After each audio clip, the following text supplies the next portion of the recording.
bagi Satuan Polisi Pamong Praja Kabupaten Buleleng mengawal Perda Nomor 2 Tahun 2018 tentang kawasan tanpa rokok merupakan pekerjaan penuh tantangan. Sebagai instansi penegakan dan penindakan menghadapi situasi dilematis antara tugas dan sikap tegas, betapa tidak sosialisasi dibarengi dengan tindakan tipiring kepada mereka yang melanggar telah dilakukan, tetapi perokok tetap saja tidak jera untuk mentaati kawasan tanpa rokok, baik di lingkungan ruang terbuka hijau, taman kota maupun tempat fasilitas umum lainnya. Meski harus mengikuti sidang dan denda sebesar Rp50.000, upaya ini belum mampu memberikan efek jera. Ada masyarakat yang tidak tahu tentang perda ini, pura-pura tidak tahu, bahkan ada yang menuntut untuk dibuatkan kawasan ruang untuk merokok. Namun demikian, terkait penegakan perda kawasan tanpa rokok ini, perlu adanya sinergi semua pihak untuk bersama-sama mengawal perda ini. Saya Mira Triulia mencoba mengajak Anda untuk menemui Kasat Pol PP Kabupaten Buleleng, DRS Iputu Artawan, dan Kasih Penyelidikan dan Penyidikan Satpol PP Dewemade Sumardana SH bersama rekan saya Roy Astike. Sahabat Bali Bang Channel, saat ini saya berada di kantor Satpol PP Satuan Polisi Pamong Praja Kabupaten Buleleng. Kita akan membahas tentang penerapan Peraturan Daerah Kabupaten Buleleng Nomor 2 Tahun 2018 dan perubahan atas Peraturan Daerah Nomor 2 Tahun 2004 tentang kawasan tanpa rokok. Nah, ini sangat menarik tentang kawasan tanpa rokok KTR ini. Saat ini saya ditemani oleh Kepala Satuan Polisi Pamong Praja Kabupaten Buleleng. Beliau adalah Bapak Dr. Iputu Artawan, Swastiastu, dan kemudian didampingi oleh Kepala Seksi Penyelidikan dan Penyidikan Satpol PP Dewemade Sumardana SH. Nah, Pak Putu saya ingin Pak Putu dulu. Ini kan penerapan Perda Kabupaten Buleleng tentang KTR tahun 2018, Pak ya, artinya kan sudah berjalan sekitar 3 tahun lalu. Bagaimana penerapan Perda ini, terutama khusus penegakannya oleh Satpol PP? Jadi penerapan dan khusus penegakan dari Satpol PP jadi melihat di lapangan ini, kita lihat di lapangan memang banyak sekali warga masyarakat yang menengah ke bawah beraktivitas merokok. Itu sudah nyata kelihatan di lapangan. Nah, kemudian dengan adanya warga masyarakat itu melakukan aktivitas merokok dan itu dilakukan juga di mana-mana, utamanya di kawasan terbuka ya, di mana. Sehingga dari pemerintah itu kan sudah mengeluarkan peraturan daerah 2018 yang merupakan pembaharuan dari Perda Nomor 2 Tahun 2015. Ya, itu sudah mengenai kawasan tanpa rokok. Memang selama ini saya lihat di perkantoran maupun di tempat-tempat yang steril rokok itu sudah dilaksanakan. Contoh di masing-masing perkantoran, khusus untuk di ruangan, saya kira semua sudah melakukan, termasuk juga baik di sekolah, di rumah sakit sudah dilakukan. Tetapi di tempat-tempat terbuka itulah yang sudah, termasuk juga di halaman-halaman kantor. Pasti saja ada masyarakat yang melakukan rokok. Itulah yang sudah, karena saya lihat juga dari Perda tersebut memang sudah sangat bagus sekali ada pembatasan-pembatasan, tapi ini perlu juga setiap ada aturan pasti harus ada solusinya seperti apa. Nah, ternyata kita lihat di masing-masing tempat itu belum disediakan ruangan khusus untuk rokok, termasuk juga di tempat-tempat. Iya, Pak Putu. Ini kan menarik, artinya seperti ini. Ketika kemudian muncul Perda tentang kawasan tanpa rokok, maka mereka harus disediakan juga kawasan untuk merokok, bagi mereka merokok, Pak. Ini apa yang sudah dilakukan dari penerapan Perda? Nah, dari penerapan Perda kami khusus kami lakukan ke ke kantor-kantor, informasi juga sudah ada, termasuk di sekolah-sekolah. Hanya sebatas himbauan saja dan pemberitahuan kepada mereka yang pada saat aktivitas merokok. Tapi selama ini itu sudah jalan. Ya. Ada sanksinya nggak Pak ketika sebuah lembaga ataupun dinas atau kantor itu dari penerapan perda dari isi perda itu bahwa dia kena sanksi kalau tidak meninggalkan kawasan untuk merokok. Nah ini seni. Perda itu ada ya. Perda itu ada.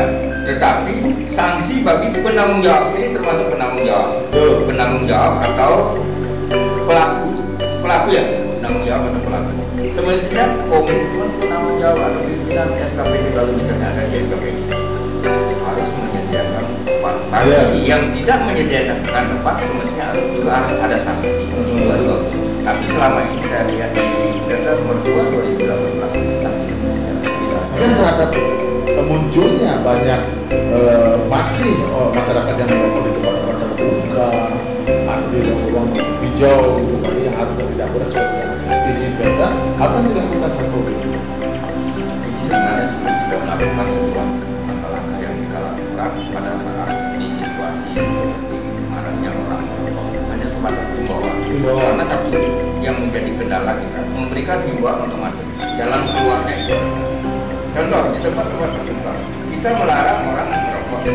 Tahu-tahu timbal baliknya beliau bertanya yang boleh merokok di mana, kita selesai urusan, tidak bisa kita lanjutkan semua. Nah oleh karenanya komitmen penyelenggara atau siapapun yang bertanggung jawab di tempat itu, baik itu di fasilitas umum maupun di perkantoran, harus betul-betul komitmen itu dipegang.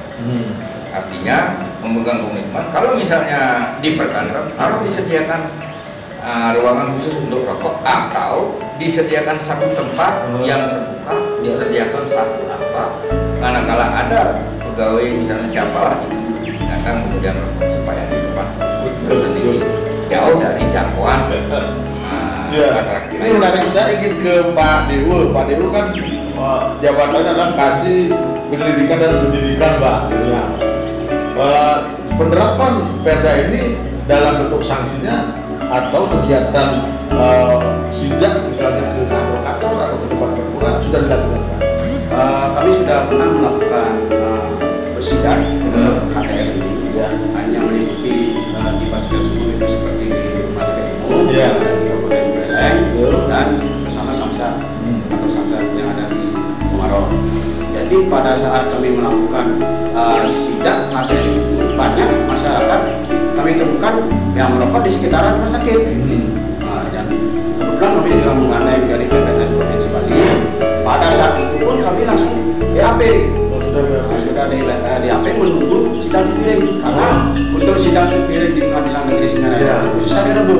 Nah sudah kami dipiring pelanggarannya dengan denda 50.000 sesuai dengan isi perda. Tapi ini kan sudah luar biasa penerapan perda KTR ini, karena saat itu juga tidak harus didenda bahkan dipiring, Pak ya.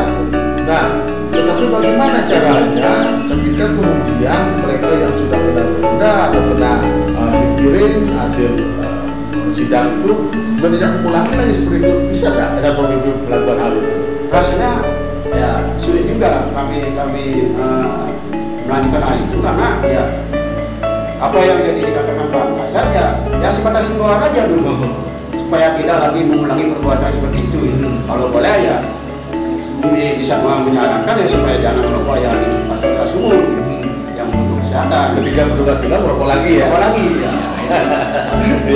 Tahun 2017 kemarin kami lakukan 2 kali.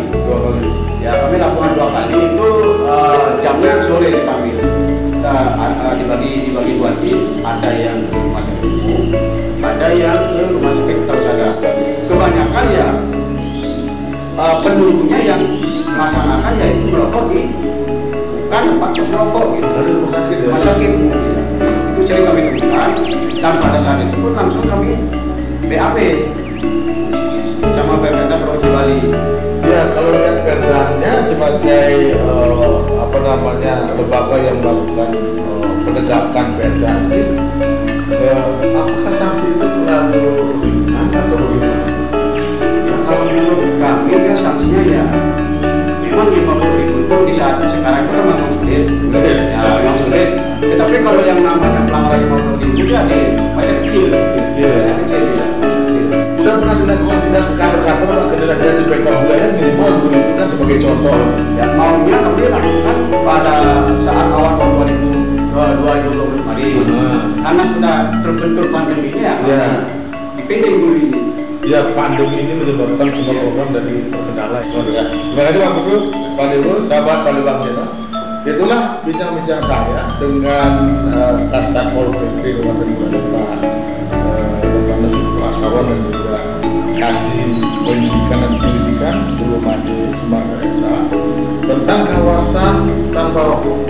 Memang ini sulit untuk diterapkan, tapi upaya Satpol PP sudah dengan maksimal melakukan sehingga butuh integrasi keterpaduan antara semua pihak untuk menerapkan perda ini sehingga perda ini benar-benar efektif di masyarakat. Terima kasih, sampai jumpa di materi.